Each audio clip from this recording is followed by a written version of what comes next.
please welcome Sakura and Lauren to take you through the third task we accomplished.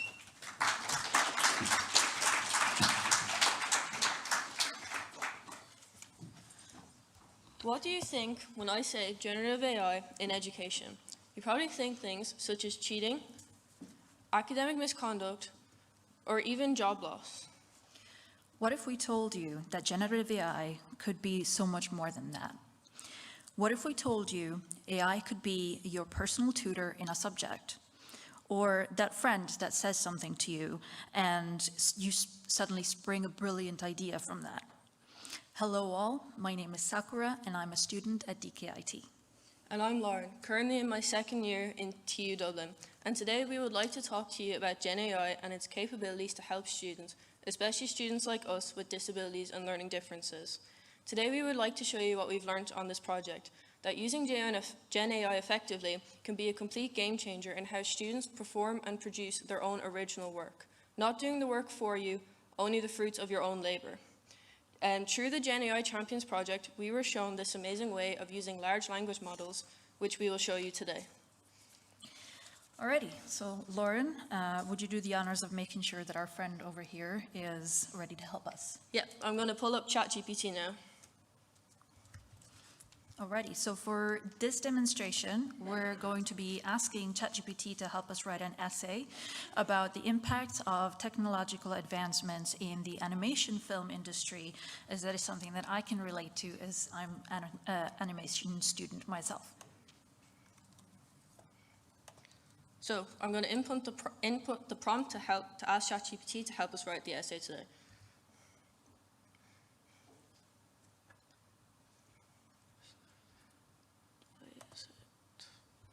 Sorry, I think we might actually have the custom instructions in already.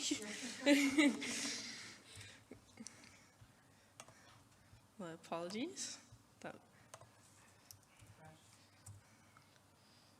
There we go. Isn't that lovely? It's a great essay. So as you can see, without customization, this process, or this produces every lecturer's nightmare. And every student's dream. Very funny. All right, so anyways, it does indeed just do the job for you instead of just, guiding you. In order for the AI to assist the student, what you want to do is preset the generative AI to be tailored to what you believe is the best way to tutor your students, and the response won't come out like this. So let's set up the custom instructions, which you did not see a minute ago, into ChatGPT. So the first thing you would like to do, the first thing you need to do after you sign in is to hit your profile on the bottom left, and then you'll hit Customize ChatGPT. So this first section, custom instructions, these two boxes are available on the free and paid version of ChatGPT. So this first box here, custom instructions, is where you explain what you would like the AI to know about you. For example, since I'm a maths student, I like to tell it about what modules I have done in my course and what my level of mathematics is, so it knows what I do and don't need explained to me. Do you want to tell me about the second one, Sakura? I would love to, thank you. It's actually my favorite part. So the second part, how would you like ChatGPT to respond, is the important part to customize. So this is a prompt that was given by Ethan and Lilac Malik from Harvard's Inspiring Mind series. Just like the approach we took in our first task and the insights we gained from these videos on prompt engineering, this prompt also has its own unique structure. So think of it as setting up a character, a supportive mentor, if you will. It's all about establishing an environment where open-ended questions lead the conversation. The real magic happens in the task that it sets up. So it nudges the student to explore and leverage their own knowledge and ideas. The outcome isn't just a simple answer, it's a dynamic back and forth that sparks individual thoughts and creativity. It's like building Excuse me, it's my first time. It's like building a framework around the learning process, fostering not only understanding, but also confidence in the user's own abilities. So let's now demonstrate how big a difference it makes. It is also worth noting, if you don't want to go through the effort of setting up the custom instructions, you can also just put in the prompt at the start of the chat with ChatGPT, which is what we'll be doing for this demonstration, just to show you both ways. So all I've said here at the start is, for the rest of this demonstration, please follow these instructions, and I've inputted the prompt. So as you can see, ChatGPT has taken our instructions into account there. So we're going to give it the exact same prompt again to ask it to write an essay for us, and we'll see the difference.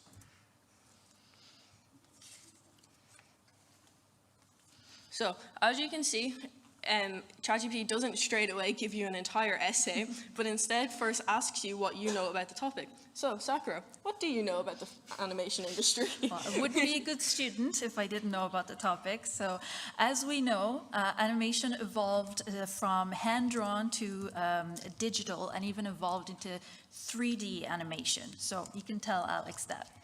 Alex is what the AI told me they would like to be named if they could pick their own name, which I always follow because I don't want to be chased by the robots in the future.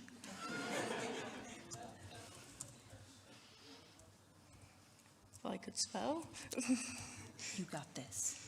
So, I'm going to now tell ChatGPT what we do know about the topic. So, as you can see, ChatGPT builds on the replies that the student gives it. It also takes the opportunity to further educate the student on what it already knows before they already know before asking the next question, similar to how a lecturer would. So, can you think of any examples of animated movies that show the advancements of CGI technology? Definitely, there would be things. Well, just any animation done these days really would be digital, and the reason, we all know, is the hand-drawn versions. You can do it traditionally, but it takes a lot more time, and digitally you can do things like copy and paste and import and things like that, and pretty much everything's done this way these days. So, to paraphrase what Sakura has just said, I'm going to tell it that we know that modern day animation showcases how much quicker you can create animated movies. And as you can see, again, it just builds on what you have already told it, further educating you on the topic, but not just giving you a straight up answer, but encouraging your own thinking. And this is the end of our demonstration. I will go back to the slides now.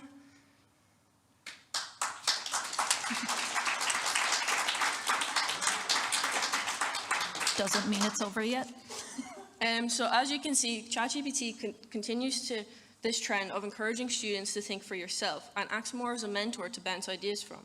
To conclude, what we would like you to take away from this project is the potential for generative AI to be this amazing tool for students, especially students with disabilities and learning differences. Not everyone can afford a mentor or be a mentor 100% of the time, but with generative AI, this is no longer something to worry about. With proper moderation from the faculty, generative AI could be a powerful tool not only to aid students, but as a faculty as well. Gen AI is simply a new or a powerful new tool. And just like with any new tool, we should simply learn how to use it for our own purposes, which in this case would be higher education. We hope our talk will allow you to move away from the negatives of Gen AI to imagine the possibilities of what it could be, especially for people like us, students with disabilities and learning differences. Thank you. Thank you for listening. Sorry. I shouldn't have said thank you. Thank you for listening, and we'll be on hand during the break if you have any questions, and the link to the prompt that we input into ChatGPT is available in the references. I'll now introduce you to Anya Cleary, who's going to give you an overview of Consensus, a generative AI research project tool. Thank you.